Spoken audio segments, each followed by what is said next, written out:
Alrighty, good afternoon ladies and gentlemen. Today we're going to be looking at my Antique Bhojpure or Bhojpure from Atlantic Cutlery. As you can see, I've polished up the edge and the fullers a little bit. I've done a little bit of work to it, oiled the handle, given it a sharpen.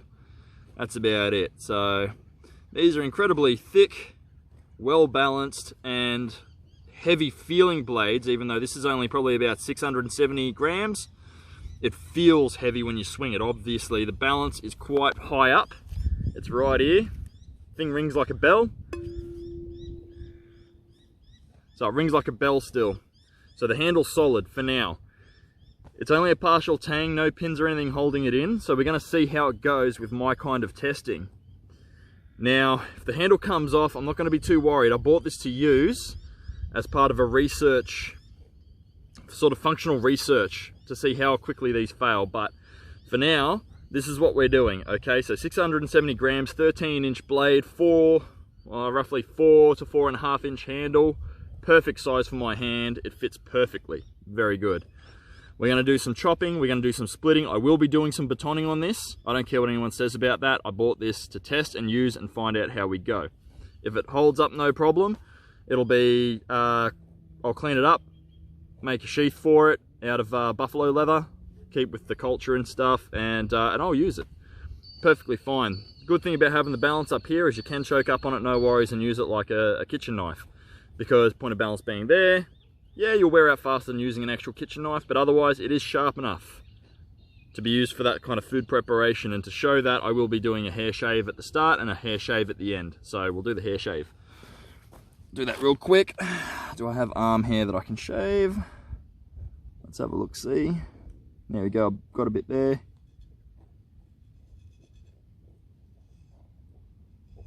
Can you see that? There you go. So it's taken the hair, and just for good measure, as is tradition, I'll do a quick leg shave as well, because the hair's longer, you can see it easier. Alright, so we'll just pan that up a little bit. Well, pan the camera up a little bit, get it to focus, and there you go. Okay, cool. Alright, so with that being done, let's get into some chopping. I'll just move the camera here. I'm trying to do this all in one shot. I figured it would be more reliable sort of information that way, so people don't think I'm chopping and changing between frames. Put my coffee away. And we're going to start with a rather large piece. Now this piece was what I used to baton with my Immortal Wing. So it's a solid piece, took me a while to cut through. So we'll start with this, okay?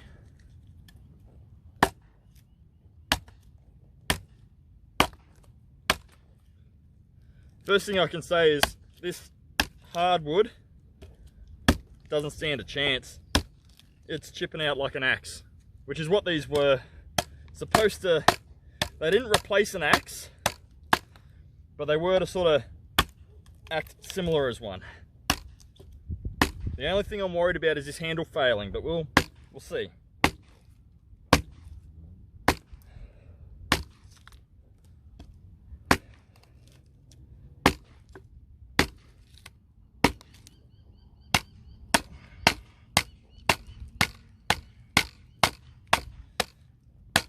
I'm not swinging this hard yet.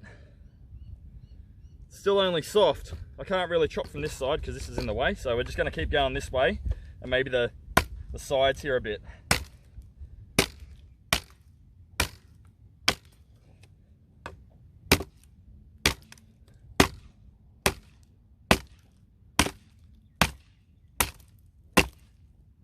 Nearly through.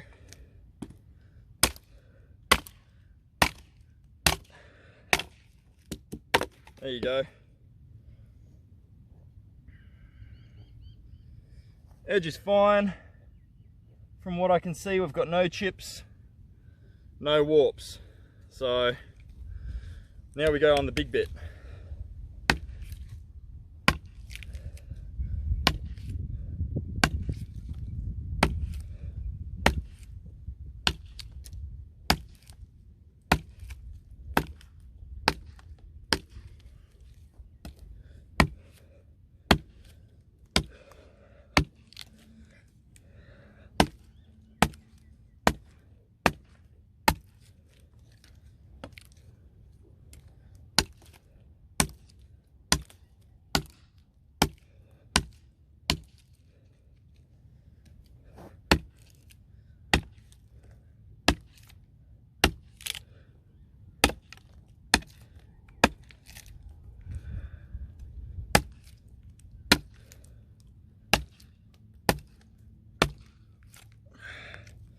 All right, I reckon we could probably handle a bit sort of heavier chops now.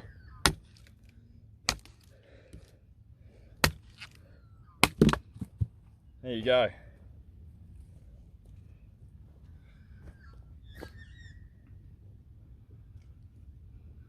All right, let's see how we go with some splitting, bit of batoning. This is not a light baton.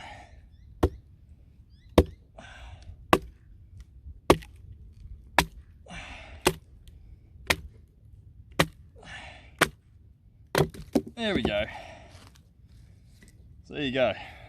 Splits at no worries either. No worries at all.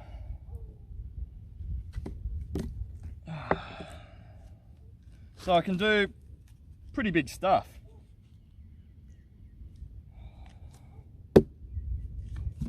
We'll have a quick look at the edge. So I'll bring it over to you. Here you go. So the edge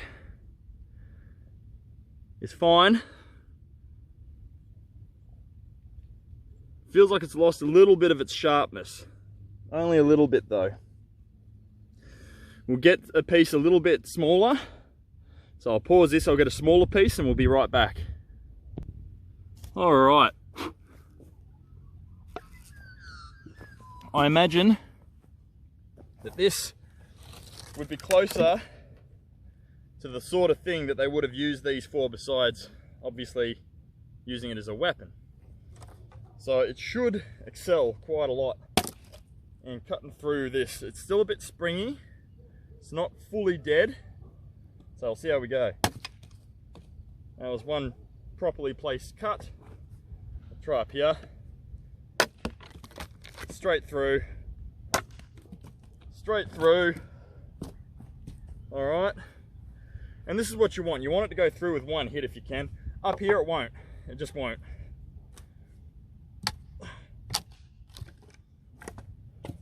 So let's try it on this bit. All right. Put some full force swings into it. Hopefully at the right angle. See how many it takes to get through this.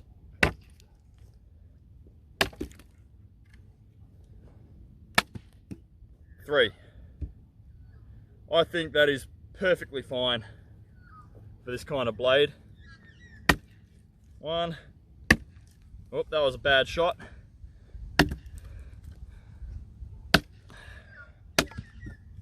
There you go. More than sufficient. Now, obviously you could chop on a log as well like this, but I would not say that that's very good compared to the way I was doing it. It'll work because it's similar to an axe, but you get more bounce this way, I reckon. You can't flex the wood in quite the same way,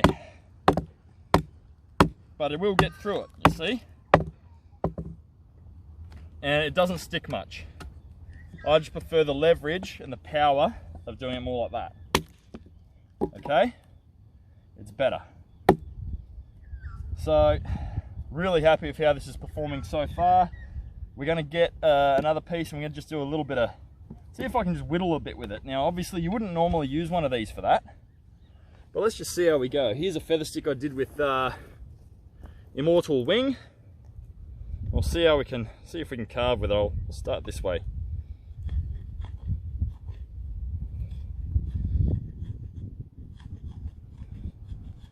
Yeah, so it's just, there you go.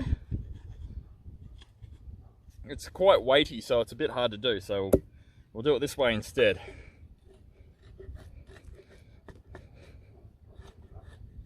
That's much better.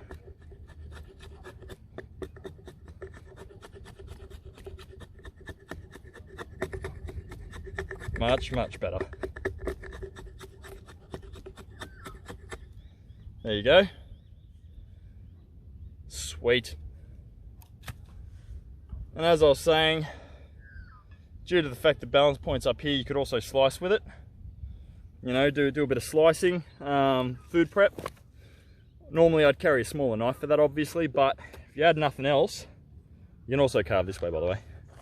But if you had nothing else, that's what you could do. So where's a softer bit? There you go. So I can get quite fine curls, but you know, cutting towards yourself is not usually a good idea. But there you go, see?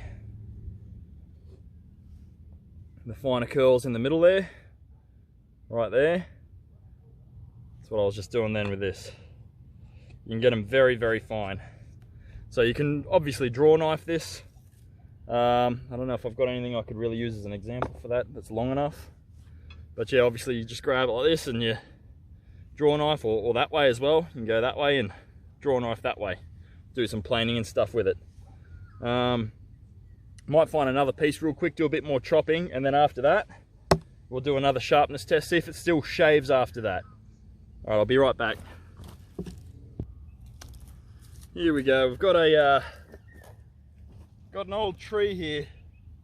Goes for a while, so might chuck it up on the tree, on the stump here. Move all this out of the way, and we'll just sort of delimit and cut it down a bit.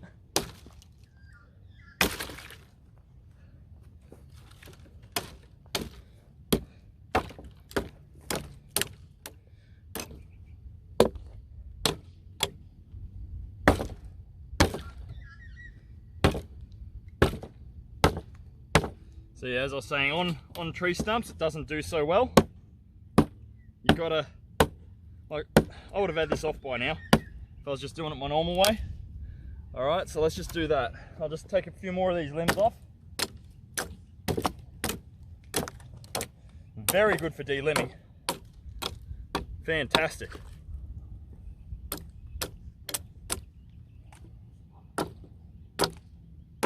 All right.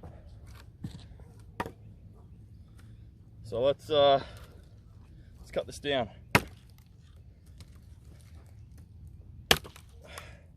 Whoop.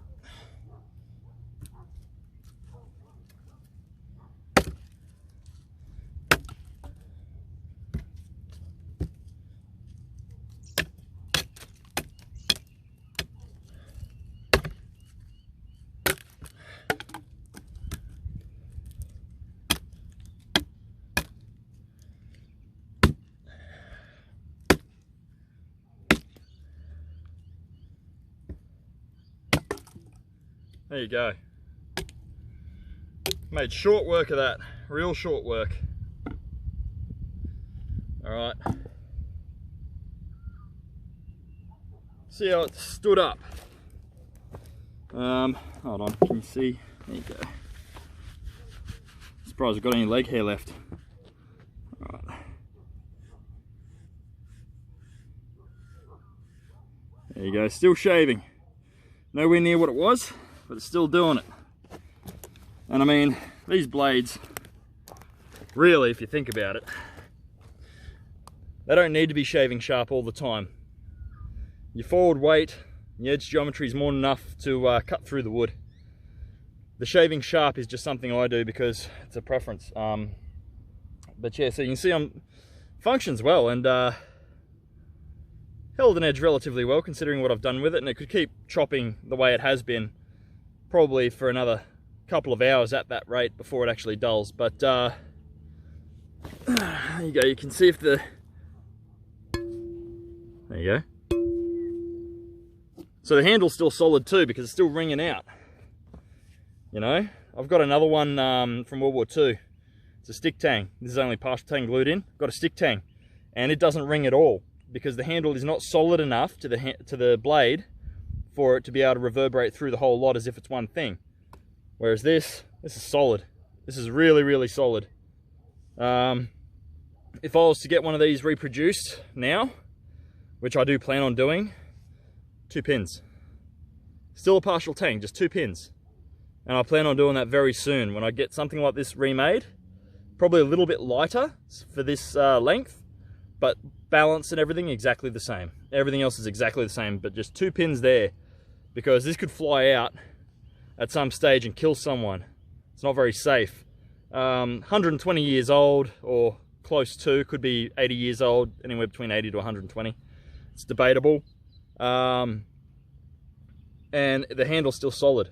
And I've been using this and it's still holding up, no worries at all. So that's real testament to the Vishwakarma, or the Karmis or Smiths, whichever you prefer, that made these back in the day. I do plan on buying more, but I'm not going to reveal too much about that because it's part of a project that I'm working on at the moment. I love this thing. It's great.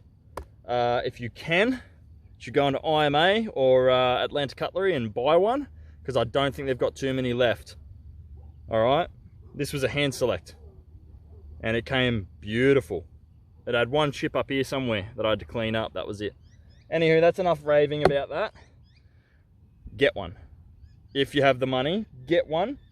And with my research into kukri and what I thought they were as opposed to what they really are, has changed significantly since I've owned one and actually used it and learnt it properly. So I hope you guys have enjoyed this. It's pretty informal.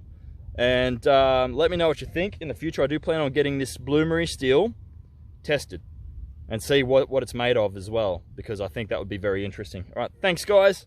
Catch you later.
It's good.